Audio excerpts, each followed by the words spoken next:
if you're going to prison, that's one thing. But I'm worried what they're going to do to you in prison. They may, God forbid, may it not happen. But I'm worried of what they might try and do, even if it's putting you in solitary confinement for a lengthy period of time. That's a kind of psychological torture. For weeks and weeks, people have been donating for my legal fund, and guess what? Tide Bank have froze our money. They closed our account. I'd given up. For weeks, I've been saying, what am I going to do? I'm just going to go into court. I can try and argue the case because I haven't got any money because they froze it. And then I buried my head and I spoke to Ezra Levant 2 days ago. You remember Ezra, my boss from Rebel Media in 2015? I explained the situation to him. If you've ever seen anyone work so quick, yeah?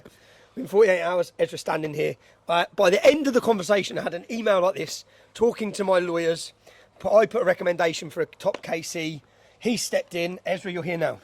Tommy, everyone deserves a lawyer, especially for a complicated and grave matter where your liberty is at stake. Even terrorists in the UK get lawyers, often paid for by the government. The thought that you would not have a lawyer because Tide Bank has frozen your funds is outrageous. It's outrageous. So we've set up a website called SaveTommy.com, just like when you were in prison for contempt a few years back. Yep. All the funds will be paid directly to your lawyers. I've spoken with them, Carson K, very trustworthy, excellent lawyers. If there's any surplus left over afterwards, it'll go for a trust fund for your kids. No money will go to you, Tommy. It'll go to your lawyers and any surplus to the kids. No, great, mate, because I don't know what's going to happen in jail. Germany, there's lots of different legal fronts we need to fight. So, Ezra, I'm grateful for you coming over, man. I'm sure, and as well, can you guarantee that you'll come to the UK, come meet me in prison and give people updates? I will. That's actually what scares me the most. If you're going to prison, that's one thing. But I'm worried what they're going to do to you in prison. They may, God forbid, may it not happen.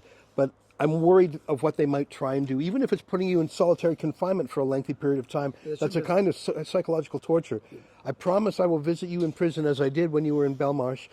And one of the things that we're talking to the lawyers about now is that if, God forbid, you're sentenced, that you are put in a prison situation where you're not, I even hate to say the words, where you're not harmed by, for example, extremist prison gangs, because there are some Islamic gangs that dominate some of the prisons. Every day.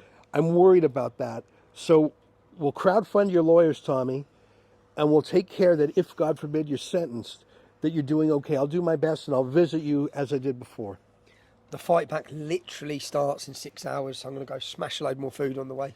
Then we're landing at Luton Airport. Go to SaveTommy.com, all funds to the lawyers, any surplus to the kids. Thank you ever so much, man.